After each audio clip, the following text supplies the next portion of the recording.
विद्यानां विषदे भवरोगिणां गुरवे सर्वलोकानां दक्षिणामूर्तये नमः। ॐ नमः प्रणवार्थाय शुद्धज्ञानैकमूर्तये निर्मलाय प्रशान्ताय दक्षिणामूर्तये नमः। तिस्रमात्राः मृत्युमत्यः प्रयुक्ताः अन्योन्यसक्ताः अनविप्रयुक्ताः क्रियासु वाक्याभ्यन्तरमध्यमासु सम्यक् प्रयुक्तासु न कंपते ज्ञः ऋग्भिरेतं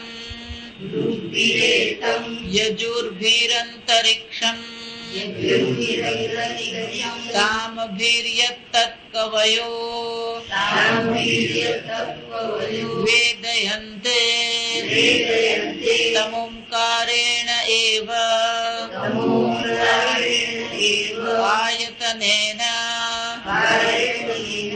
आयतनेन अन्वेति विद्वान् यत्तद शान्तम् अजरम् अमृतम्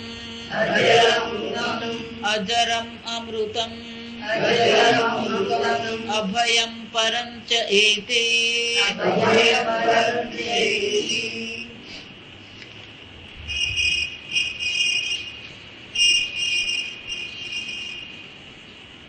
न तस्य एवं विदः चलनम् उपपद्यते यस्मात् जाग्रत् स्वप्न सुषुप्त पुरुषाः सहस्थानैः मात्रात्रय रूपेण ओंकारात्म रूपेण दृष्टाः सत्येवं विद्वान् सर्वात्मभूतः ओंकारमयः कुतो वा चलेत् कस्मिन् वा प्रणवनी उपासनाમાં ત્રણ ગતિ બતાવી, મનુષ્યલોકની ગતિ, સોમલોકની ગતિ અને બ્રહ્મલોકની ગતિ. હવે આગળ કે છે જે આ ત્રણે ઓમકારની માત્રામાં પરબ્રહ્મની ઉપાસના કરે છે, બ્રહ્મલોકમાં ગયા પછી એને બ્રહ્મ જ્ઞાનની પ્રાપ્તિ થાય છે. ગઈકાલે જોયું એમ, ન ચલતી ન વિકંપતે, એ પછી એ જ્ઞાનથી વિચલિત થતો નથી. કેમ વિચલિત થતો નથી? શંકરાચાર્યજી કહે છે ન તસ્ય એવં વિદઃ ચલનમ ઉપપદ્યતે. આ જે વિદ્વાન છે જેને પોતાના બ્રહ્મ સ્વરૂપ જાણી લીધા છે એને માટે વિચલન શક્ય નથી. કેમ? યસ્માત, કારણ કે જાગ્રત સ્વપ્ન સુષુપ્ત પુરુષાઃ સહસ્થાનૈઃ માત્રાત્રયેણ રૂપેણ ઓંકારાત્મ રૂપેણ. અત્યાર સુધી જે ચર્ચા કરી એ ઓંકારની પ્રતીક તરીકેની ચર્ચા આપણે જોઈ ગયા. ઓંકારની જયારે પ્રતીક તરીકેની ઉપાસના કરવામાં આવે એ અપર બ્રહ્મની ઉપાસના છે, એમાં લોકની પ્રાપ્તિ છે. પણ જયારે ઓંકારને આત્મ સ્વરૂપ, ઓંકારાત્મ એટલે કે ઓંકારના સ્વરૂપને જાણવાનો પ્રયત્ન કરવામાં આવે ત્યારે એ પરબ્રહ્મની પ્રાપ્તિ થાય. એ પરબ્રહ્મ શું છે? એટલે શંકરાચાર્યજી કહે છે જાગ્રત સ્વપ્ન સુષુપ્ત પુરુષાઃ. તે બહુ સુંદર છે. જાણે કે આત્મા જે પુરુષ જે છે, પર પુરુષ જે છે, જાણે કે ત્રણ પુરુષ બની ગયો. જ્યાં સમજો એટલે બહુવચન છે પુરુષાઃ. કેમ? કારણ કે સ્થૂળ શરીર અભિમાની જે વૈશ્વ પુરુષ છે, તેજસ શરીર અભિમાની જે પુરુષ છે, સૂક્ષ્મ શરીર અભિમાની જે તેજસ છે એ પણ પુરુષ છે. કે પુરુષ તો 3 માં સામાન્ય છે. જો સમજો, જાગ્રત હોય ત્યારે સ્વપ્ન અને સુષુપ્તિ નથી, પણ તમે છો કે નથી? સ્વપ્ન છે ત્યારે જાગ્રત અને સુષુપ્તિ નથી, પણ તમે છો કે નથી? સુષુપ્તિ હોય ત્યારે જાગ્રત અને સ્વપ્ન નથી, પણ તમે તો છો. તમે જે પરમ પુરુષ જે છે, તમે જે અનંત આત્મ ચૈતન્ય છે, એ તો ત્યાં હાજર જ છે. આત્મ ચૈતન્ય એક જ છે, પણ જુદી જુદી અવસ્થાને કારણે, જુદી જુદી અવસ્થામાં અહમ ભાવ કરવાને કારણે, તાદાત્મ્યપણને કારણે એ પુરુષના જાણે કે 3 નામ પડી. જો વિચાર, તમે એક વ્યક્તિ છો, 3 સંબંધને કારણે તમારા 3 નામ પડી શકે. આ પિતા છે, આ પુત્ર છે, આ દાદા છે. જો વિચાર, દાદા, પિતા અને પુત્ર, અથવા દાદી, માતા અને પુત્રી. તો સંબંધને કારણે 3 નામ છે તમારા, પણ તમે તો કોણ છો? એક જ છે. એ જ રીતે એક એક અવસ્થાના સંબંધને કારણે જાણે કે પુરુષના શું થઈ ગયા? 3 નામ પડી ગયા. અને એટલા માટે કે છે કે જાગ્રત અવસ્થાની દ્રષ્ટિએ, એ સ્થૂળ શરીરમાં અહમ ભાવની દ્રષ્ટિએ એ કોણ છે? તો કે સ્થૂળ શરીર અભિમાની પુરુષ વિશ્વ, સૂક્ષ્મ શરીર અભિમાની પુરુષ તૈજસ, કારણ શરીર અભિમાની પુરુષ પ્રાજ્ઞ. અને જયારે આપણે સ્થૂળ શરીર એમ કહીએ છીએ તો આ વ્યષ્ટિ છે, એ જ રીતે સમષ્ટિ છે. જો સમજો, આગળ આપણે જોઈએ કે જયારે ચિંતન કરવામાં આવે, અકારનું ચિંતન કરવામાં આવે, જાગ્રત અવસ્થાનું ચિંતન કરવામાં આવે, તો ત્યાં આગળ અકારની ઉપાસનામાં વ્યષ્ટિ અને સમષ્ટિ એક જ છે. જ્યારે વિશ્વ એમ કહેવામાં આવે ત્યારે વિરાટ પણ ત્યાં સમજી જ લેવાનું. તો સમસ્ત નું ચિંતન છે. એટલે શંકરાચાર્યજી કહે છે સહ એટલે એક સાથે. અત્યાર સુધી પેલી એક માત્રાની ઉપાસના હતી, હવે આ 3 માત્રાની શું છે? એક સાથે ઉપાસના કરવામાં આવે. અને એટલા માટે કે છે સહસ્થાન માત્ર સ્થાનૈ માત્રાત્રયેણ રૂપેણ.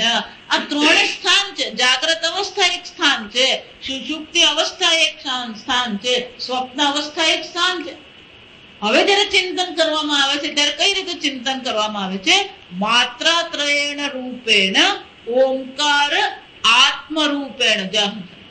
ઓમકાર પ્રતીક રૂપેણ એમ નહીં, પણ આ ઓમકાર આત્મા છે. એ રીતે કેમ કે સમજો, આ ઉ અને મ પર તમે આ ઉપાસના કરવા માટે અધ્યારોપ કરો તો એને પ્રતીક કહેવાય. શાલિગ્રામે વિષ્ણુ બુદ્ધિ એમ જયારે કહેવામાં આવે તો શાલિગ્રામ એ પ્રતીક બની ગયું. શાના માટે? વિષ્ણુની ઉપાસના માટે. આપણે મંદિરમાં જે ઉપાસના કરીએ છીએ, પૂજા પાઠ કરીએ છીએ, તો ત્યાં શિવલિંગ છે, એ પ્રતીક થઈ ગયું પરમાત્માની ઉપાસના માટે.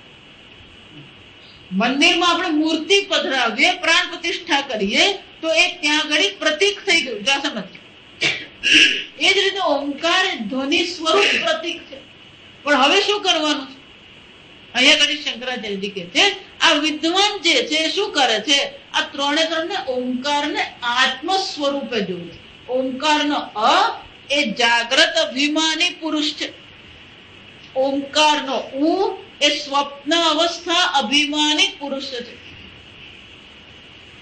અને ઓમકારનો જે મકાર છે એ સુષુપ્તિ અવસ્થા અભિમાની પુરુષ છે. અને બધામાં હું સામાન્ય છે. જયારે દાદા એમ કહીએ ત્યારે હું છે, પિતા કહીએ ત્યારે હું છે, પુત્ર કહીએ ત્યારે હું તો છે જ. તો આ હું અનેક રૂપે શું થાય છે? અભિવ્યક્ત થાય. જો સમજ, હું જાગ્રત અવસ્થા અભિમાની બનતો નથી. જાગ્રત અવસ્થા અભિમાની જે વિશ્વ છે આત્મા છે, પણ આત્મા વિશ્વ છે? જાગ્રત અવસ્થા અભિમાની અથવા સ્થૂળ શરીર અભિમાની જે વિશ્વ છે એ વિશ્વ આત્માથી અભિન્ન છે, પણ આત્મા વિશ્વ છે ખરો? નહીં. સ્વપ્ન અવસ્થા અભિમાની જે તેજસ જે છે એ આત્મા છે, આત્માથી અભિન્ન છે, પણ આત્મા તેજસ છે ખરો? મકાર એટલે કે સુષુપ્ત અવસ્થા અભિમાની જે પ્રાજ્ઞ છે એ આત્મા છે, આત્માથી અભિન્ન છે, પણ આત્મા ન તો વિશ્વ છે, ન તેજસ છે, ન પ્રાજ્ઞ છે. જો સમજ, આમ એ ઓમકારમાં શાનું ચિંતન કરવામાં આવે છે? ઓમકાર આત્મરૂપેણ દ્રષ્ટા. જેવું સુંદર કે આ ઓમકાર સ્વરૂપ દ્રષ્ટા છે. તમે જાગ્રતના પણ દ્રષ્ટા છો, સ્વપ્નના પણ દ્રષ્ટા છો, સુષુપ્તિના પણ કોણ છો? દ્રષ્ટા. જો વિચારી, તમે માત્ર દ્રષ્ટા છો. તો પછી આ બધું અભિમાન કરીને આપણે શું કરતા રહીએ છીએ? સાક્ષી ચૈતન્ય છે, અવસ્થા ત્રય સાક્ષી. શંકરાચાર્યજી પણ પેલા આત્માની વ્યાખ્યા કરતા શું કહે છે? અવસ્થા ત્રય સાક્ષી સંત.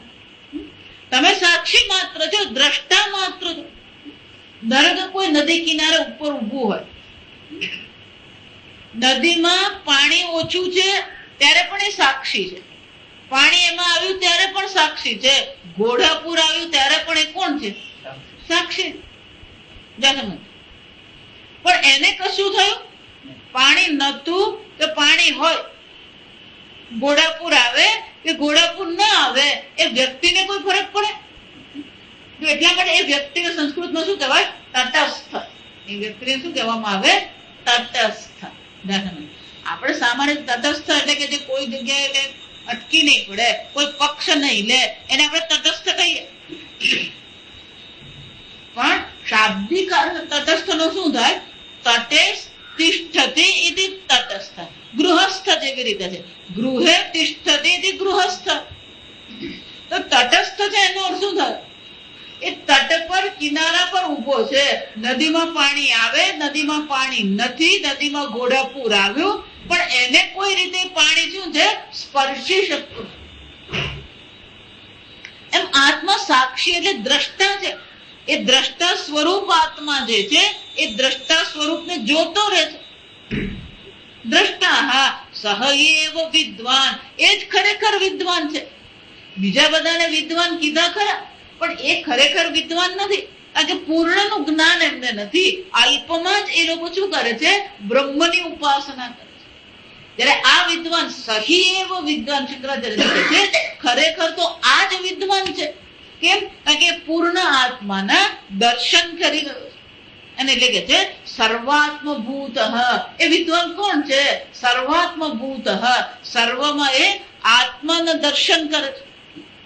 સર્વભૂતસ્થમાત્માનમ સર્વભૂતાનિ ચ આત્મન ઈક્ષતે યોગયુક્તાત્મા સર્વત્ર. જો સમજ, છઠ્ઠા અધ્યાયમાં ભગવાન કહે છે આ ધ્યાન આ નિધિધ્યાસન કર્યા પછી જેને આ આત્મજ્ઞાન થઈ જાય છે એની દ્રષ્ટિ કેવી છે? સર્વભૂતસ્થમ આત્માન, સર્વભૂતોમાં આત્મા છે. સર્વભૂતસ્થમ આત્માનમ સર્વભૂતાનિ ચ આત્મની.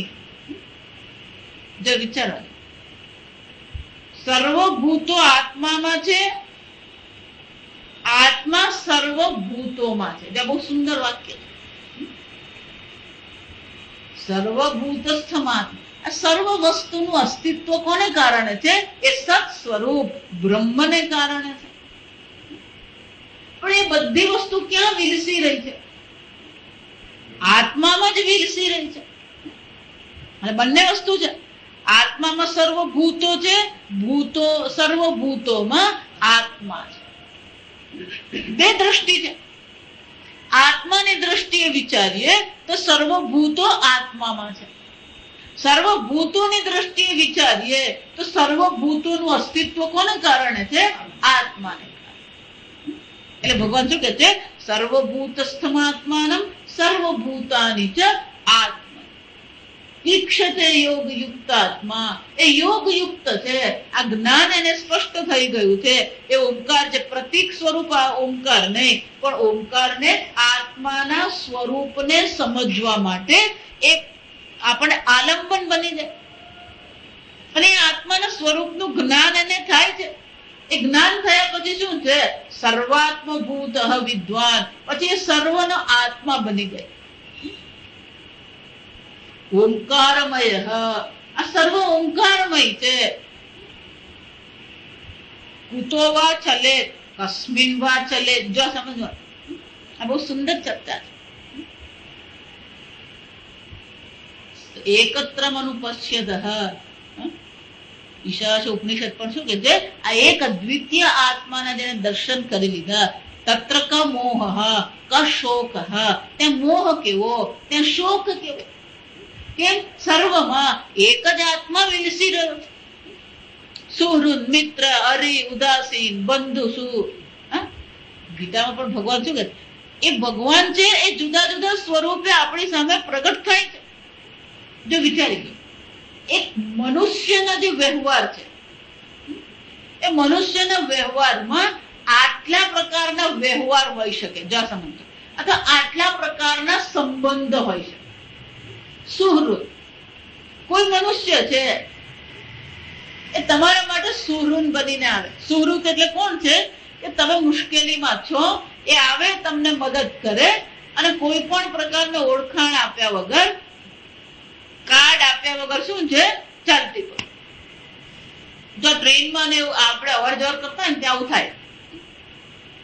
બજારમાં ગયા હોય, બજારમાં જે ખૂબ બધો સામાન આપણે લઈએ, ઊંચકીને પેલી રિક્ષા પકડવાની હોય, પછી આપણે રિક્ષા વાળાને કહીએ, એટલે રિક્ષા વાળો આવે, બધો સામાન મૂકી દે, રિક્ષા આપણને ત્યાં ઉતારીને પાછો આવતો. અથવા કોઈ ભાઈ ત્યાં બેઠો હોય, લાવો બા હું મૂકી આપું. જશો, એનું નામ શું છે, શું ભણેલો છે, ક્યાં રહે છે, આપણને કઈ ખબર નથી. આપણને એની જરૂર પડી, એ આવ્યો, મદદ કરીને શું કરે? જતો રહે. આ ટ્રેનમાં આપણે જતા હોય, સામાન આપણી પાસે હોય, તો કોઈ આપણે તમે બેસો ને, હું ઉતારી આપું. એટલે એ શું કરે? આપણે નીચે ઉતરી જઈએ, એ બધો સામાન આપણને આપી દે. જો વિચાર, આવી વ્યક્તિને શું કહેવામાં આવે? સુહૃદ. તમને કઈક મદદની જરૂર પડે, એ આવે, મદદ કરે, શું કરે? સુહૃદ. મિત્ર, મિત્ર એટલે શું છે? મિદ ધાતુ પરથી. જો આ મેદ પણ એના પરથી જ બન્યો. ચરબીને કહીએ ને, મેદ પણ એના પરથી જ શબ્દ બને. અને મિત્ર શબ્દ પણ શું છે? આ મેદ પરથી જ બને. મિત્ર એટલે જેના પ્રત્યે આપણને સ્નેહ છે, પરસ્પર સ્નેહની જયારે ભાવના હોય એને મિત્ર કહેવામાં આવે. સુહૃદ, મિત્ર. અરી, અરી એટલે શત્રુ. એટલે સ્નેહની ભાવના છે, અહીંયા ઘડી શત્રુ ભાવ છે, શત્રુ. સુહૃદ, મિત્ર, અરી. ઉદાસીન, ઉદાસીન એટલે કોણ છે? કોઈ પણ પ્રકારે કોઈનો પક્ષ, કેનાપી પક્ષમ ન ભજતે. શંકરાચાર્ય એની વ્યાખ્યા કરતા શું કહે છે? એ કોઈનો પક્ષ લે નહીં, ઉદાસીન. મધ્યસ્થ, બે જણાને મુશ્કેલી પડી, મધ્યસ્થ કરી આપે. બંધુ શું? બાંધવ, સગા સંબંધ. સાધુ શું? સાધુ છે. જો આ સમજ, શંકરાચાર્ય સાધુની વ્યાખ્યા બહુ સુંદર કરે. શાસ્ત્રોક્ત અર્થકારીની, શાસ્ત્ર અનુરૂપ જેનું જીવન છે, સાધુ. પાપી શું? તદ વિપરીત, એનાથી વિપરીત છે. જો વિચાર, આનાથી બીજું કોઈ હોઈ શકે? તમારા સંબંધ જેટલા પણ છે, એ સંબંધમાં કોઈ પણ મનુષ્ય હોય, આટલા સંબંધોમાં નામ પડી શકે. સુહૃદ હોય, મિત્ર હોય, અરી હોય, ઉદાસીન હોય, મધ્યસ્થ હોય, બંધુ હોય, સાધુ હોય અને પાપી. અનેક છે, પણ એ એક જ આત્મા અનેક રૂપે શું છે? વિલસી રહ્યો છે. એટલે ભગવાન શું કે છે? ઈક્ષતે યોગ યુક્ત આત્મા. આ સર્વમાં એ આત્માના જ દર્શન. જો સર્વમાં આત્માના દર્શન થઈ રહ્યા છે, કુતો વા ચલે, કુતો એટલે કયા કારણથી, કયા કારણથી એ વિચલિત થશે? કસ્મિન વા, કયા વિષયથી? બે જ વસ્તુ છે, ક્યાં તો કોઈ વિષય હોય અથવા કોઈ કારણ હોય. તત્ર ક મોહ ક શોક. ગીતામાં એ જ ભગવાન એશા બ્રાહ્મી સ્થિતિ પાર્થ ન એનામ પ્રાપ્ય વિમુચ્યતે. બીજા અધ્યાયના અંતિમ શ્લોકમાં ભગવાન શું કહે છે? આ બ્રાહ્મી સ્થિતિ છે જેને પ્રાપ્ત કર્યા પછી ન વિમુચ્યતે. સ્થિત્વા શ્યામ અંતકાલે, જે ભગવાન બહુ મોટું આશ્વાસન આપે છે. અંતકાલે જીવનની અંતિમ અવસ્થામાં હોય અથવા તો મૃત્યુનો પથારી પણ હોય, પણ જો આ બ્રહ્મ જ્ઞાન એને થઈ ગયું, બ્રહ્મ નિર્વાણમ રુચ્છતિ, એને બ્રહ્મને મોક્ષની પ્રાપ્તિ અવશ્ય થાય. અને એટલા માટે કહે છે નવિકંપતે. કેમ?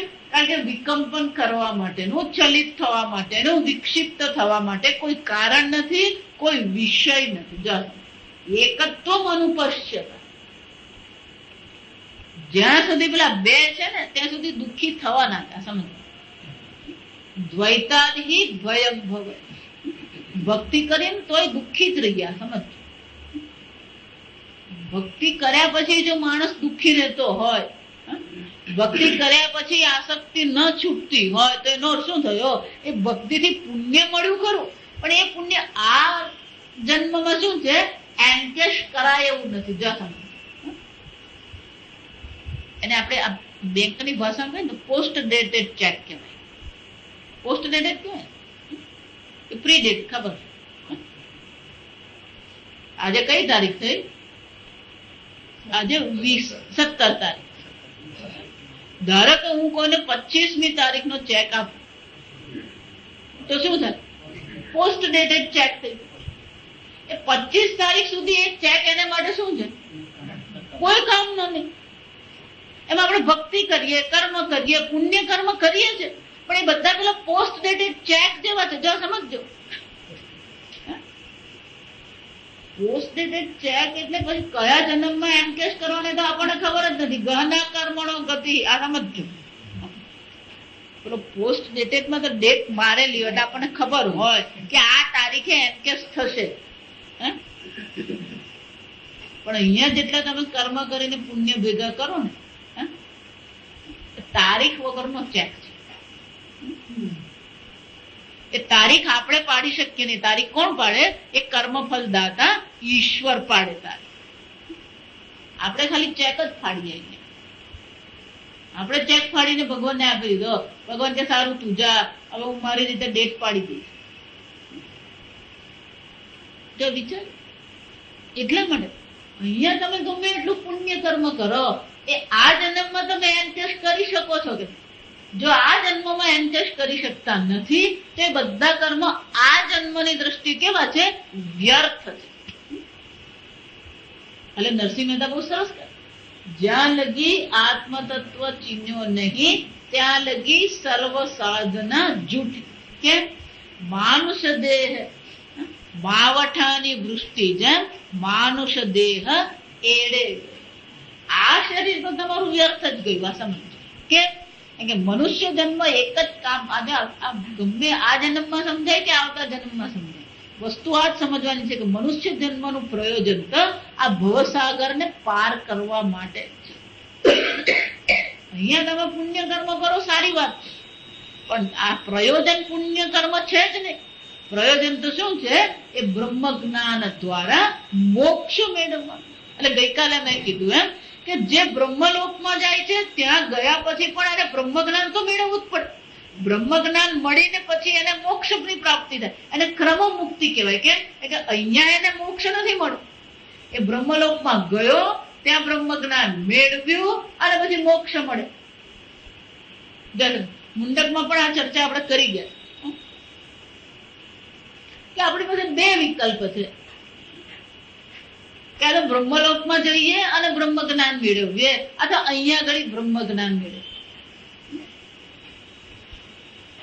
એટલે સ્વામીજી બહુ સરસ કે જો બ્રહ્મ જ્ઞાન માટે જ આ શરીર છે તો પછી પોસ્ટપોન કરવાની કોઈ જરૂર નથી. આપણે શું કરીએ? અને પોસ્ટપોન કરીએ એમ ને. આપણી હાલત પેલી દાદીમાં જેવી છે. દાદીમાં એકલા શાંતિથી રહેતા. એમની એક જ દીકરી નજીકના ગામમાં પરણાવેલી ને એને ત્યાં છોકરો થયો. એટલે દાદીમાને બસ હવે એક જ ઈચ્છા, એક વાર આ છોકરી છોકરાને શું છે રમાડી દઉં. પણ યમદૂત તો કઈ આ બધું જુએ નહીં. એટલે પેલો યમદૂત ગયો ત્યાં. આજે એટલા માટે આપણે બોલીએ ને બહુ સાવધાન રહેવાની જરૂર, કારણ કે એનો અર્થ શું થાય ને આપણને ક્યારેક ખબર પડતી જ નથી. બોલી નાખીએ આપણે. અરે પેલો યમદૂત ગયો કે માજી ચાલો ને, કે ભાઈ કાલે હું મારા છોકરીના છોકરાને જોવા જવાની છું, કે કામ કર કાલે આવજો. એને ખાલી હા પાડવાની હતી, પણ એના મોઢામાંથી શું નીકળી ગયું, સારું માજી હું કાલે આવીશ. જાસમ એનું વાક્ય શું હતું, કાલે આવીશ. બીજે દિવસે જયારે પહોંચી ગયો, દાદી પેલા જોઈને આવી ગયા, કે ભાઈ કેમ આજે આવ્યો, તું કાલે આવવાનું, તે શું કીધેલું, કાલે આવવાનું. આજે કેમ આવ્યો, બીજે દિવસે જાય ત્યારે પણ પ્રશ્ન શું પૂછવાનો, આજે કેમ આવ્યો, તું શું બોલેલો, કાલે.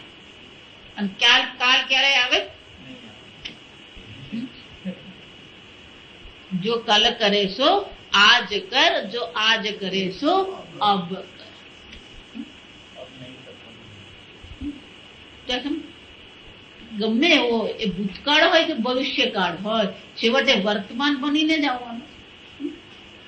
ભૂતકાળ પણ પહેલા વર્તમાન હતો, ભવિષ્ય આવશે ત્યારે પણ શું છે, વર્તમાન. તો પછી આ વર્તમાન જન્મ જે મનુષ્ય જન્મ છે એને વ્યર્થ કરવાનો કોઈ મતલબ જ નથી.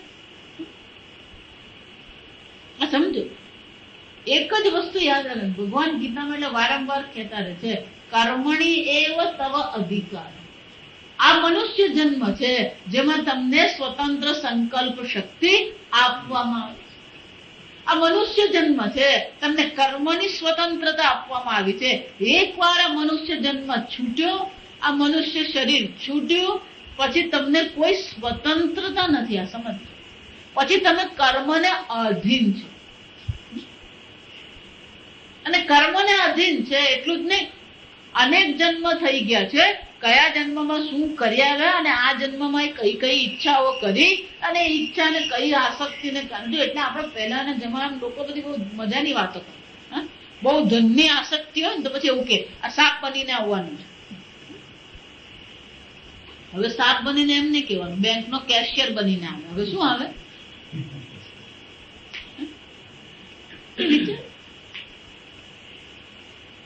ગીતામાં એટલે ભગવાન શું કહે છે, યમ યમ ભાવમ સ્મરેન મુક્ત્વા તજેત કલેવર તમ તમેવ આપનોતિ. જે જે ભાવ સાથે આ શરીર તમે છોડશો તે તે ભાવની તમને શું થશે, પ્રાપ્તિ થશે. આ બહુ સ્પષ્ટ ભગવાનનો દાખલો. આ સમજો, એમાં પછી તમે એમ માનતા ભગવાન જરાક આમ કન્સેશન કરી આપો, કોઈ કન્સેશન નહીં મળે. આ સમજ, તમારો ભાવ કરો. આપણે આસક્ત છીએ તો એ પ્રકારનો જન્મ મળવાનો. અત્યારે જ તમને સ્વતંત્રતા છે, જો સમજો.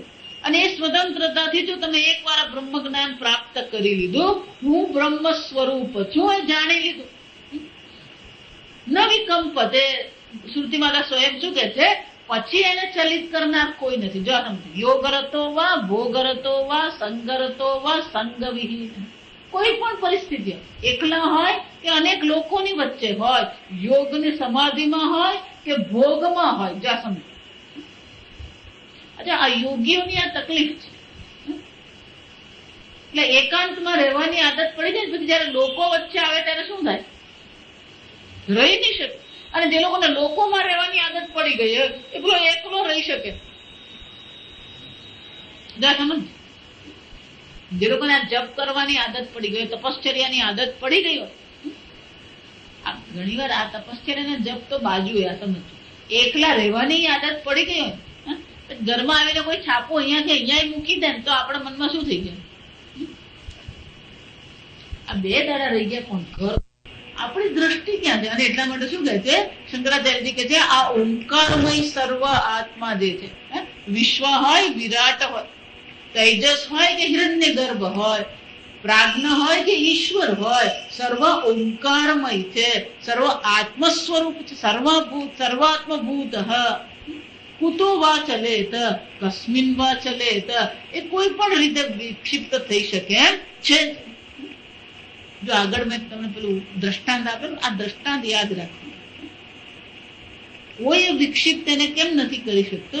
કારણ કે પેલો આટા વગરનો સ્ક્રૂ છે. આ બ્રહ્મજ્ઞાની કોણ કહેવાય?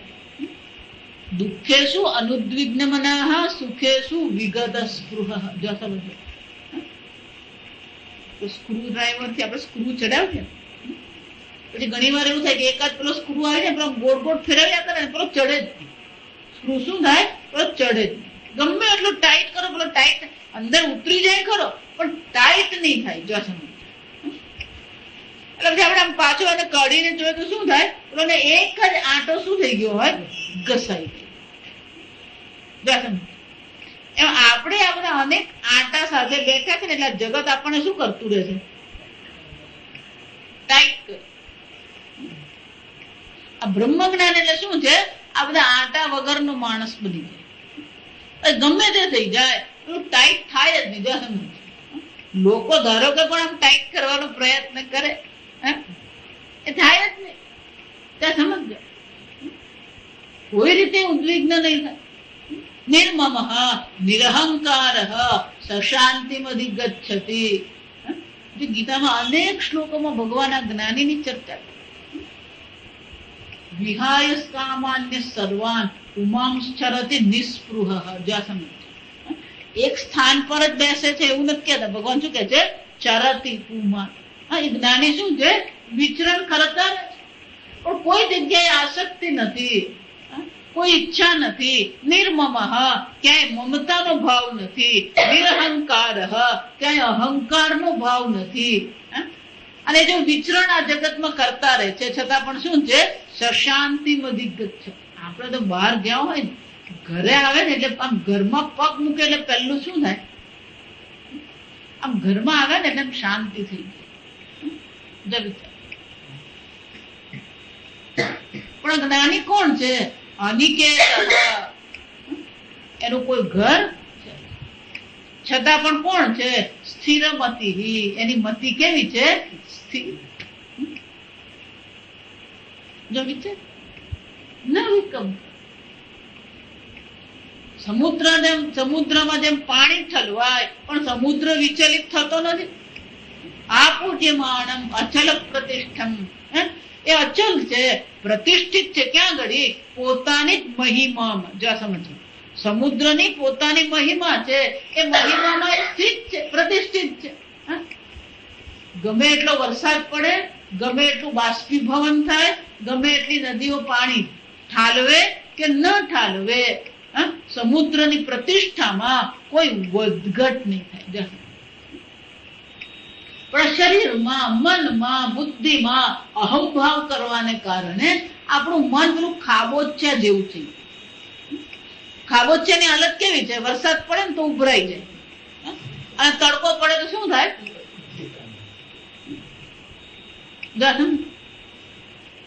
અચલ પ્રતિષ્ઠા. એને સંસ્કૃતમાં શું કહેવાય? સ્વે મહિમને તિષ્ઠતિ. પોતાની જ મહિમામાં એ શું છે? સ્થિત થઈ ગયો. હું પૂર્ણ આત્મા છું. ગમે એટલો ઉમેરો થાય, ગમે એટલી બાદબાકી થાય, પૂર્ણમાં વધઘટ નહીં મળે. પણ જો પોતાને અપૂર્ણ સાથે એક કરી દીધા તો પછી ગમે એટલો ઉમેરો કરો. જો એટલા માટે આ લગ્ન પણ છે ને, બહુ ડેન્જરસ વસ્તુ છે. આપણે ખેંચ્યા કરીએ વસ્તુ અલગ છે, પણ એક અસુરક્ષિત છે, એક પોતાને અપૂર્ણ માને છે, પણ બીજી પાછી પોતાને અસુરક્ષિત માનતી હોય, અને બે અસુરક્ષિત ભેગા થઈને પછી શું થવાનું? બે અસુરક્ષિત નહીં થાય. સમજો, અસુરક્ષિત વર્ગ થાય. સમજો,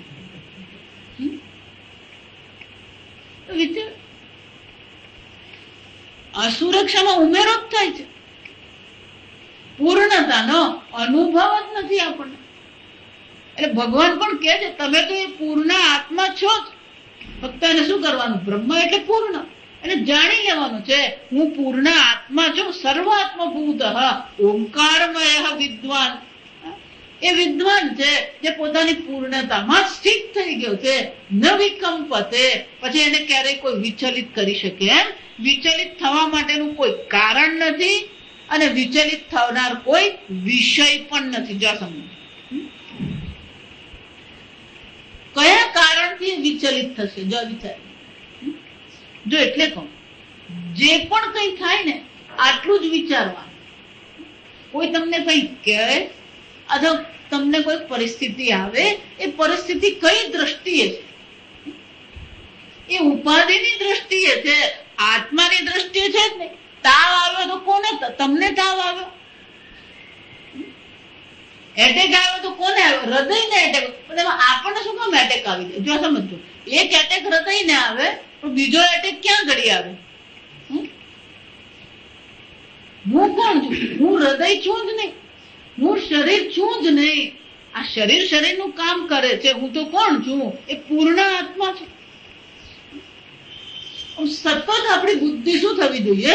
આ ઉપાધિના ગુણધર્મથી વિચલિત થવી નહીં. આ એક. બહારના જગતથી પણ આપણી બુદ્ધિ શું છે?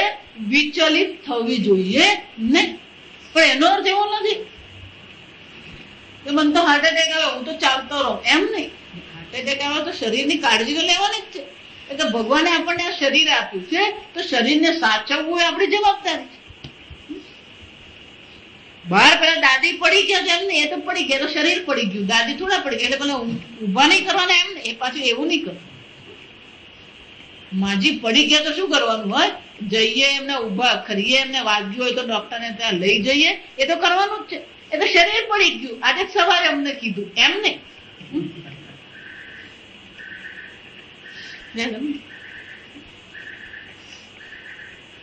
વ્યવહારમાં તો ધર્મ છે.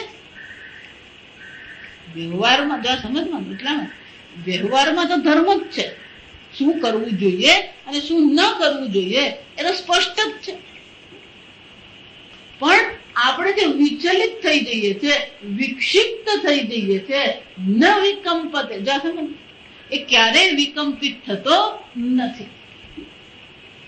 કેમ? કારણ કે એને માટે કોઈ કારણ રહ્યું નથી. જો સમજ, વિચલિત થવા માટેનું કારણ છે જ નહીં. વિચલિત કરનાર કોઈ વિષય નથી.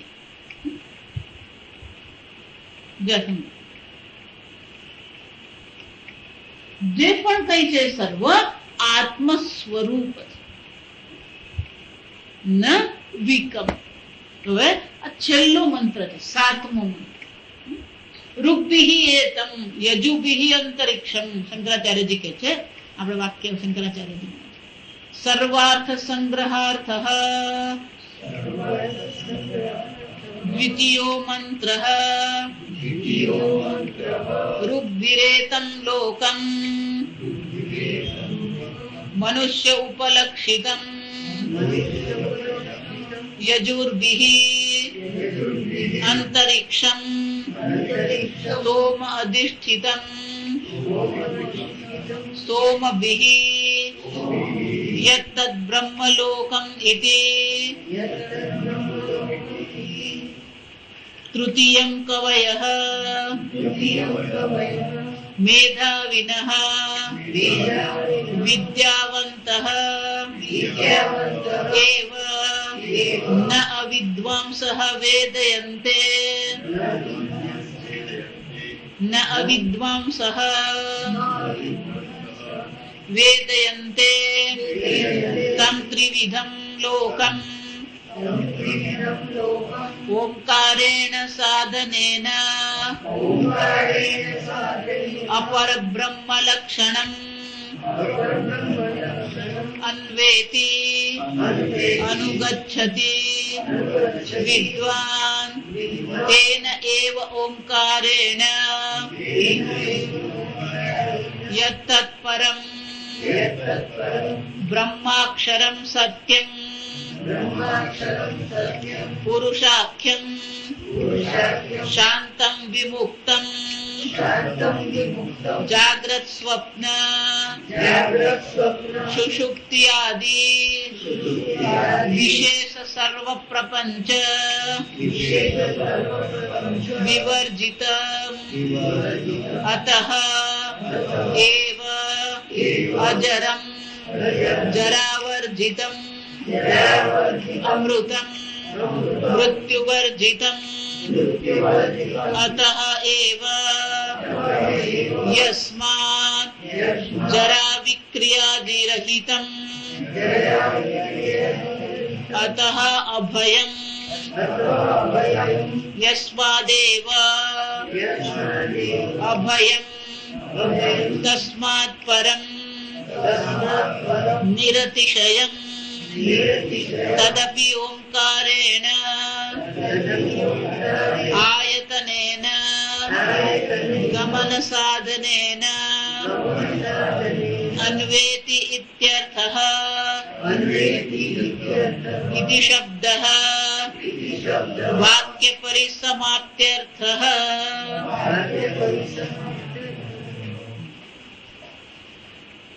આગળના 6 મંત્રોમાં જે પીપલાદ મુનિ ઉત્તર આપી રહ્યા હતા એ સંપૂર્ણ ઉત્તરનો અહીંયા 7મા મંત્રમાં સાર આપવામાં આવ્યો છે.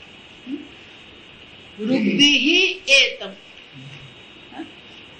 જ્યારે એ અકારમાં ઓમકારની ઉપાસના કરે છે ત્યારે શું થાય છે? આ ઋગ્વેદની જે ઋચાઓ જે છે એ શું કરે છે? એતમ, એતમ એટલે કે શંકરાચાર્યજી કહે છે એતમ લોકમ એટલે કે મનુષ્ય ઉપલક્ષિત, આ મનુષ્ય લોકની એને પ્રાપ્તિ થાય છે. યજુર્ભિઃ અંતરિક્ષમ, યજુર્વેદની ઋચાઓ જે છે જેને ઉકારમાં ઓમકારની ઉપાસના કરી છે એને યજુર્વેદની ઋચાઓ શું કરે છે? અંતરિક્ષમ એટલે કે સોમલોકની પ્રાપ્તિ કરાવે છે. સામભિઃ યત્તદ્ બ્રહ્મલોકમિતિ તૃતીયમ, અને જો તૃતીય માત્રની જે ઉપાસના કરનાર છે એને સામવેદની ઋચાઓ બ્રહ્મલોકમાં લઈ જાય. ઉન્નીયતે, જો આપણે જોઈએ એને બ્રહ્મલોકમાં એ લઈ જાય છે. કવયઃ મેધાવિનઃ વિદ્યાવંતઃ એવ, અહીંયા કે છે કવિ શબ્દનો અર્થ કરે છે. જો આ સમજો, કવિ એટલે કોણ છે? મેધાવી છે. કવિ એટલે કે મેધાવી. વિદ્યાવંત, પંડિત છે એ લોકો. કવિનો અર્થ થાય ક્રાંતદર્શી. જો વિચાર, કોઈ પણ કવિ જયારે કવિતા લખે ને, લૌકિક જે કવિ જે છે એ કવિતા લખે, આપણે પણ સૂર્યોદય જોઈએ છે, આપણે પણ આ જગત જોઈએ છે, એ પણ જગત જુએ છે, એ પણ સૂર્ય જુએ છે. આપણા હૃદયમાં કોઈ સ્ફુરણા થતી નથી, જો સમજજો. પણ એ સૂર્યોદય પર શું કરી શકે? આખું કાવ્ય લખી શકે. અને એ કાવ્ય આપણે વાંચીએ ત્યારે આપણને પણ શું થાય છે? આનંદ થાય છે. એનો અર્થ શું થયો? ક્રાંતદર્શી. જે આંખ જુએ છે એનાથી પણ જે વિશેષ જોનાર છે. આપણે સામાન્ય એક પુષ્પ જ જોઈએ, જો સમજો, પણ એ શું કરે છે? પુષ્પથી પણ કંઈક વિશેષ, જેને સૌંદર્ય આપણે કહીએ, એને ભાવ કહેવામાં આવે, રસ કહેવામાં આવે. એટલા માટે વાલ્મીકી જે છે ને મહાકવિ કહેવામાં આવે. વેદ વ્યાસજીએ મહાભારત લખ્યું, આ મહાકવિ કેમ કહેવામાં આવે? આ કવિની ભાષામાં 9 પ્રકારના રસ, નવરસ કહેવામાં આવે. સાહિત્યમાં શું કહેવાય? નવરસ. આપણને કોઈ ફરક નહીં પડે, આપણે ખમણ છે સામે મૂકીને ખાઈ લીધું. જા વિચાર, સામે કેક આવી, કેક મૂકીને શું કરી? ખાઈ. એટલે આંખ જુઓ ને એટલું જ જોયું. પેલો કવિ જે હોય એ શું કરે છે? એમાં કઈક વિશેષતા, એના સૌંદર્યને માણી શકે છે. અને એટલા માટે કવિ કોને કહેવામાં આવે? ક્રાંતદર્શી. જો આ સમજ. એ જ રીતે વેદની ભાષામાં આપણે જેને ક્રાંતદર્શી એટલે શું છે? આપણને તો નામરૂપ દેખાય છે, પણ નામરૂપનું જે અધિષ્ઠાન તત્વ છે એના દર્શન આપણે કરતા નથી. એટલું જ નહીં, આજે ઉપાસના કરનાર જે ઉપાસક છે એ પણ શું કરે છે? આપણે આગળ જોઈ ગયા કે સ્થૂળ શરીર અભિમાની વિશ્વ છે, પણ એ જ વિશ્વમાં એ શું કરે છે? વિરાટને અભિન્ન જોઈને ઉપાસના કરે. તો એ પણ ક્રાંતદર્શી છે. જો સમજો, લૌકિક કવિ પણ ક્રાંતદર્શી છે, લૌકિક ભાષામાં ક્રાંતદર્શી. જે ઉપાસના કરનાર છે એ પણ કોણ છે? ક્રાંતદર્શી છે. કે આંખ જે બતાવે છે એને કરતા વિશેષ કંઈક દર્શન કરે છે. જો વિચાર, આપણે ત્યાં પૂજા રાખીએ ને, આપણે સત્યનારાયણની કથા રાખીએ કે પૂજા રાખીએ, કોઈ પણ પૂજા કરવાની હોય તો પૂજા કરવા માટે આપણે પહેલા ગણપતિની પૂજા કરવી પડે. મને તે દિવસે ધારો કે મોડું થઈ ગયું હોય, દોડધામમાં હોઈએ, અને પેલું બધી તૈયારી કરી પણ પેલા ગણપતિ મૂકવાના રહી ગયા. આપણે બીજો ક્યારે ઉતાવળ નહીં, પૂજા કરવાની ત્યારે જ બધાને ઉતાવળ હોય. જ્યાં સમજ આપણને ઉતાવળ, આ પૂજારીને જે આવ્યો બ્રાહ્મણો એને ઉતાવળ, કેમ કારણ કે એને બીજે પૂજા કરવા જવાનું. એટલે પછી એ શું કરે? ત્યાં કઈ રવા દે, ગણપતિ લાવવાની જરૂર નથી. પછી એ શું કરે? સોપારી. જ્યાં સમજ આંખ સોપારી જુએ છે, સમજ. પણ જયારે આપણે ઉપાસના કરીએ ત્યારે શું કહીએ? અસ્મિન બિંબે મહાગણપતિ આવાહયામિ, આસનમ સમર્પયામિ, પાદયોઃ પાદ્યમ સમર્પયામિ. નાગરવેલનું એક પાન લઈને શું કરીએ? એને પર પેલું સ્વસ્તિક બનાવી અને પછી એમાં સોપારી મૂકી દઈએ. સોપારી મૂકીને પછી એમાં અક્ષત મૂકીને શું કહીએ? અસ્મિન બિંબે મહાગણપતિ આવાહયામિ. જો આપણે ત્યાં સોપારીમાં કરીએ, જ્યાં સમજ. દક્ષિણના લોકો પૂજા કરે ને ત્યારે લોકો હળદર પણ સાથે રાખે. એટલે પેલો પૂજારી જે હોય એ શું કરે? પેલો હળદર લે હાથમાં, એમાં પાણી નાખે અને પછી એમ ગોળ પિંડ કરીને શું કરી દે? પેલો પિંડ નાગરવેલના પાણી. પછી શું કે? અત્ર હરિદ્ર બિંબે, જા સમજો, આ હળદરના બિંબમાં મહાગણપતિમ આવાહયામિ. પછી બધી પૂજા થાય. મહાગણપતિની શું છે? બધી પૂજા કરી. પાદયોઃ પાદ્યમ સમર્પણે, એમને પાદ પ્રક્ષાલન કરાવીએ, હાથ દોડાવીએ, મુખે આચમન આપીએ, સ્નાન કરાવીએ. સ્નાન કરાવ્યા પછી ઉપવીત, ભગવાનને સ્નાન કરાવ્યા પછી ઉપવીત આપીએ, વસ્ત્ર આપીએ, અક્ષત આપીએ, પુષ્પ ચડાવીએ. આ બધું જ કરીએ. આ પણ ક્રાંત દર્શન જ છે. કે જે છે સામે તો પેલું હરિદ્ર બિંબ જ છે, એ પિંડ જ છે ખાલી. અને બુદ્ધ સ્વામીજી બહુ સરસ મજાક કરે કે આ બધી મહાગણપતિની પૂજા કરે. ધારો કે વિસ્તારથી પૂજા કરે, બધી પૂજા કરે, ફૂલ ચડાવે, પછી આરતી કરે, કર્પૂર આરતી કરે, નૈવેદ્ય ધરાવે, પ્રદક્ષિણા કરે, બધું જ કરે. જ્યાં પૂજા થઈ ગઈ એટલે શું કહીએ? હે ભગવાન, તમે તમારા સ્થાને જતા. વિસર્જન કહેવાય. શું કહેવાય? વિસર્જન. વિસર્જન કર્યા પછી પેલું હળદર નો હોય ને એને પછી આ ગરવાળી પાછી નાખી નહીં દે. જો એટલે શું કરે? એ પછી સાંભાર બનાવે, એમાં શું કરી દે? એ હળદર ક્યાં વાપરે? સાંભાર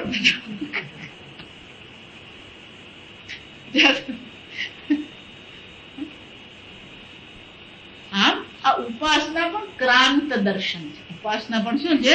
ક્રાંત દર્શન.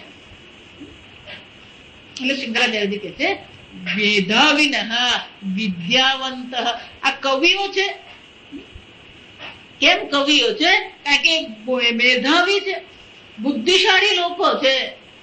વિદ્યાવંત એ ઈશ્વરને ઓળખનારા છે. જો સમજો, અહીંયા આગળ મેધાવી વિદ્યાવંત એટલે શું છે? ઈશ્વરના અસ્તિત્વને, ઈશ્વરની શક્તિને એ લોકો કોણ છે? ઓળખનારા છે. સમજો, ઈશ્વર વગર કઈ છે જ નહીં. આ સમજો, એટલા માટે વિરોધ ન કરવો જોઈએ તોય કરવો પડે છે. એ કેટલાક સંપ્રદાયો છે જેમાં ઈશ્વર નામની વસ્તુ જ નથી.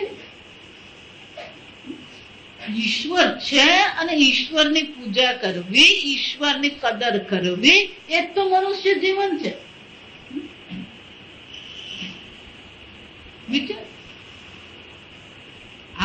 જે ઈશ્વરને ઓળખે છે, જે ઈશ્વરની પૂજા કરે છે, એ બધા પણ કોણ છે? વિદ્યાવંત. એ પણ બધા વિદ્વાનો જ છે. ઈશ્વરને ઓળખવું નાની વસ્તુ નથી. જો વિચારી દો, આપણે શું છે, બધા જ ભગવાનને માનતા હોય એટલે આપણને શું લાગે? બહુ સામાન્ય લાગે આ વસ્તુ. એટલે ભારત દેશમાં આનું બહુ મહત્વ આપણને નહીં લાગે. ઈશ્વરને માનતો હોય ને એટલે આપણને કઈ એની બહુ મહત્તા લાગે ને, કે બધા જ માનતા હોય. એકાદ કોઈ ક્યાંક નંગ નીકળી આવે, જો સમજશો, એ નંગને બે ચાર ઠોકર જ લાગવી જોઈએ. એટલે પછી એ પાછો શું થતું? આજે એક પત્રકાર છે, એ વર્ષો પહેલા શું કરે, બિલકુલ નાસ્તિક, જરાય ભગવાનમાં માનતા નહીં, પણ જ્યાં પત્ની છોડી જતી રહે બધું જયારે આમ પડે ને, પણ ધીમે ધીમે શું છે, એને ખ્યાલ આવી ગયો ઈશ્વર નામની કોઈક વસ્તુ છે. જો વિચાર, ઈશ્વરની કદર કરવી, ઈશ્વરને ઓળખીને ચાલવું. જો આ વિચાર ધર્મ ભીરુ કહેવાય. આપણા શાસ્ત્રમાં એને શું કહેવામાં આવે? ધર્મ ભીરુ. એ બધા પણ વિદ્વાનો જ છે. એટલે શંકરાચાર્યજી કહે છે આ બધા વિદ્વાનો છે ખરા, વિદ્યાવંત. વિદ્યા છે એમની પાસે, ઓળખ છે એમની પાસે, પણ શું છે? ન વિદ્વાંસ. પણ ખરેખર વિદ્વાનો નથી એ લોકો. જ્યાં સમજ, આ બહુ સરસ શંકરાચાર્ય કહે, વિદ્યાવંત, વિદ્યા છે એ લોકોની પાસે, ઈશ્વરને ઓળખે છે, ઉપાસના કરનારા છે, અને પ્રણવની ઉપાસના કરનારા છે. જો સમજો, એતદ આલંબનમ શ્રેષ્ઠ. શ્રેષ્ઠ ઉપાસના આ પ્રણવની ઉપાસના. શ્રેષ્ઠ પ્રણવની ઉપાસના કરનારા હોવાથી એ વિદ્યાવાન છે ખરા, પણ ન વિદ્વાંસ. કેમ? કારણ કે એ બ્રહ્મને જાણતા નથી. એટલે શંકરાચાર્યજી કહે છે તમ ત્રિવિધમ લોકમ ઓમકારેણ સાધનેન અપર બ્રહ્મ લક્ષણમ અન્વેતિ. એ કોને જાણનારા છે? અપર બ્રહ્મને, કારણ સ્વરૂપ બ્રહ્મને જાણનારા છે. ત્રણે ત્રણ એક એક માત્રામાં, ત્રિવિધમ લોકમ, એક એક માત્રાની ઉપાસના કરીને એક એક લોકને પ્રાપ્ત કરનારા છે. ત્રિવિધમ, જો સમજો, ત્રણ લોકની પ્રાપ્તિ કરનારા છે, પણ બ્રહ્મ જ્ઞાન નથી એમની પાસે. અપર બ્રહ્મ લક્ષણમ અન્વેતિ. અને એમને માટે ઓમકાર શું છે? સાધન છે. જો સમજો, ઓમકારેણ સાધનેન. શંકરાચાર્યજી કહે છે ઓમકાર રૂપી સાધન દ્વારા એ લોકો શું કરે છે?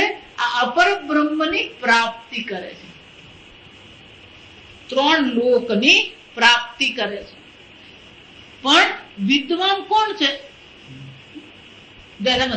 મંત્રમાં પણ એટલે કે તમ ઓમકારેણ એવ આયતનેન અન્વેતિ.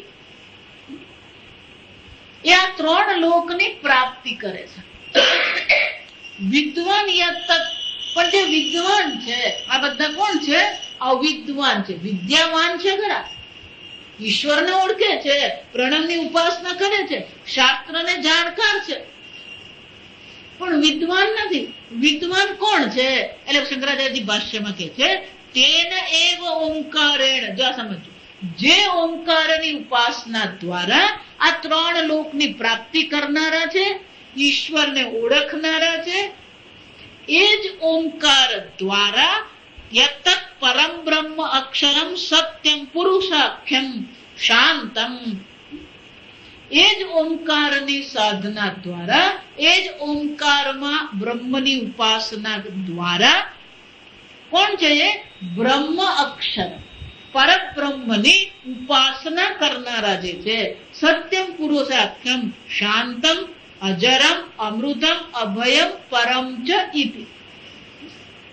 આમ એ આ પરબ્રહ્મની એમને પ્રાપ્તિ થાય. પેલા બધાને લોકની પ્રાપ્તિ થાય છે, ત્રિવિધ લોકની પ્રાપ્તિ થાય છે. જે પ્રણવમાં પરબ્રહ્મની ઉપાસના કરે છે એને શાની પ્રાપ્તિ થાય છે? અમૃતત્વની પ્રાપ્તિ થાય છે. એ અમૃતત્વના અનેક શબ્દો વાપરે છે. જો સમજો, અમૃતત્વ માટે શ્રુતિમાં શું કરે છે? અનેક શબ્દ વાપરે છે. શાંતમ અજરમ અમૃતમ અભયમ પરમ ચ ઇતિ. એટલે શંકરાચાર્યજી કહે છે શાંતમ, આ શાંત છે. આજે આ જગતમાં બધો અવાજ થતો હોય, બહુ વિચારવા, અમારે તો બધા પ્રપંચ છે એવું કહીએ. એને બધું પ્રપંચ ને આપણે ગુજરાતી પરપંચ કહીએ. જો સમજો આ બધું પરપંચ છે એવું કે. પણ કે આ આત્મા કેવો છે, પરબ્રહ્મ કેવો છે? શાંત. શાંત છે. કેમ? વિમુક્તમ જાગ્રત સ્વપ્ન સુષુપ્ત્યાદિ વિશેષ સર્વ પ્રપંચ વિવર્જિત. આ બધાથી કેવો છે? ભિન્ન છે. આગળ મેં કીધું એમ વિશ્વ આત્મા છે પણ આત્મા વિશ્વ નથી. તૈજસ આત્મા છે પણ આત્મા તૈજસ નથી. પ્રાજ્ઞ આત્મા છે પણ આત્મા પ્રાજ્ઞ નથી. આ બધાથી એ કેવો છે? જાગ્રત સ્વપ્ન સુષુપ્તિ આદિ. આદિ એટલે શું છે? બાકીના જે પણ કઈ આપણે આત્મા પર અધ્યારોપ કરતા હોઈએ, શરીર છે, ઇન્દ્રિય છે, મન છે, બુદ્ધિ છે, આ બધી વિશેષતાઓનો જે આપણે અધ્યારોપ કરીએ છીએ, શંકરાચાર્યજી કહે છે આ સર્વ વિશેષ જે છે એ સર્વ પ્રપંચથી એ કેવો છે? વિવર્જિત, સર્વ રહિત છે. આત્મામાં જાગ્રત પણ નથી, સ્વપ્ન પણ નથી, સુષુપ્તિ પણ નથી. આત્મામાં શરીર પણ નથી, મન પણ નથી, બુદ્ધિ પણ નથી. અતઃ શાંતમ. એ કેવો છે? શાંત છે. જા સમજ. એ જ ભગવાન ગીતામાં કહે છે શાંતિ અધિગચ્છતિ. અવાજ વગરની શાંતિની વાત નથી. આ સમજો. આપણે તો સામાન્ય રીતે શાંતિ કોને કહીએ? અવાજ નહીં થાય ને એને શાંતિ કહીએ. ખરેખર શાંતમ કોને કહેવામાં આવે? આ બધાનો અભાવ છે આત્મા. આત્મામાં આ બધાનો શું છે? અભાવ છે જ નહીં. શાંતમ. જો આ છે જ નહીં, શરીર આદિ ઉપાધિ પણ આત્મામાં નથી, તો એ કેવો હશે? અતઃ એવ અજરમ જરાવર્જિતમ અમૃતમ મૃત્યુ વર્જિત. તો પછી એનું ઘડપણ પણ નથી અને મૃત્યુ પણ શક્ય. જ્યાં ઉપાધિ હોય ત્યાં પછી ઘડપણ અને મૃત્યુ હોઈ શકે. આત્મામાં ઉપાધિ જ નથી તો આત્મામાં ઘડપણ કે મૃત્યુ નામની વસ્તુ છે જ નહીં. અતઃ એવ યસ્માત જરા વિક્રિયાદિ રહિતમ. આમ જરા આદિ, જો સમજો, આ જરા આદિ વિક્રિયા રહિત હોવાથી અભયમ. આ જો આ મુખ્ય લક્ષણ છે. અભયમ એ શું છે? મુખ્ય લક્ષણ છે. શાંતમ અને અભયમ એ બે મુખ્ય લક્ષણ. બાકીને આપણે જોઈ નહીં શકીએ કારણ કે શરીર ગરડું થઈ રહ્યું છે, શરીરમાં જ આપણે રહીએ છીએ એટલે ગળપણનો અનુભવ તો છે સમજ. પણ હું શાંત છું. જો સમજ, શાંતો હમ. ગમે ત્યાં જગતમાં ઉથલ પાથલ થઈ જાય, આત્મા કેવો છે? શાંત સ્વરૂપ. જો એને માટે આપણો સિનેમાનો પડદો જોવાનો. અત્યારે આપણો સિનેમાનો પડદો છે. શ્રીંગેરી મઠમાં શંકરાચાર્ય જે થઈ ગયા વિદ્યારણ્ય, એમને જે ગ્રંથ લખ્યો એમાં એક પ્રકરણ છે ચિત્રપટ. જ્યાં સમજ એ બહુ સુંદર એમણે ચર્ચા કે પેલું કેનવાસ હોય ને એના પર પછી ચિત્ર બનાવવામાં આવે. પછી એમાં સૂર્ય હોય, નદી હોય, પર્વત હોય, સિંહ હોય, વાઘ હોય, મનુષ્ય હોય. એમાં પેલું જળ પણ છે અને ચેતન પણ છે. પાણી વહી રહ્યું છે પણ એ વહેતા પાણીથી પેલું કેનવાસ જે છે ભીંજાશે. એમાં સૂર્ય દોરવામાં આવ્યો, એ સૂર્યથી પટ બળી જશે. આ દ્રષ્ટાંત બહુ મજાનું છે. પેલો કેનવાસ કેવો છે? અસંગ છે. એમાં જળ પણ છે, ચેતન પણ છે. કોઈ ક્રોધ કરી રહ્યું છે, એમાં હિંસક પ્રાણી પણ છે, પાલતુ પ્રાણીઓ પણ છે. તો હિંસક પ્રાણીને કારણે કેનવાસમાં હિંસક બુદ્ધિ આવશે.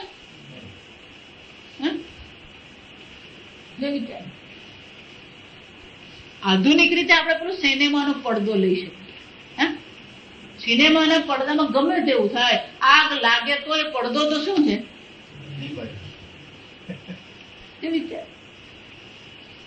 રમણ મહર્ષિ પાસે સ્વાતંત્ર્ય જયારે સેના લડત ચાલતી હતી ત્યારે કોઈ રમણ મહર્ષિ પાસે જઈને કીધું કે તમે કેમ આ ચળવળમાં ભાગ નથી લેતા? આ ભારતીય સંસ્કૃતિ, ભારત દેશ બચાવવાનો પ્રશ્ન છે. ત્યારે એમણે એક જ વાક્ય કીધું કે સિનેમાના પડદા પર આગ લાગે તો તમે ઓલવવા જશો ખરા? જે સ્વામીજી એમને એકવાર કીધું એ બહુ નાના હતા, તો વર્ષો પહેલા. સ્વામીજીની અત્યારે ઉંમર જ થઈ 78-80 ની. એટલે બહુ નાના બાળક હતા ને ત્યારે પેલા ગામમાં ત્યારે પેલા પડદા નાખીને બતાવતા, પેલા સિનેમા બતાવતા. એટલે સ્વામીજી કે એક વાર હું આ જોવા ગયો, પછી પેલી આમ આગ લાગી અને પછી આમ મારફાડ થયું. એટલે મને એમ થયા કરે કે આ બધું થઈ ગયું. એટલે એમને પેલું આમ પહેલી વાર જોયું હતું, એટલે જેવો પેલો ઇન્ટરવલ પડ્યો, એટલે કે ઇન્ટરવલ જેવો પડ્યો ને સીધો પેલો પડદા પાસે જઈ પછી આમ હાથ ફેરવી લીધો મેં. કે બધું 3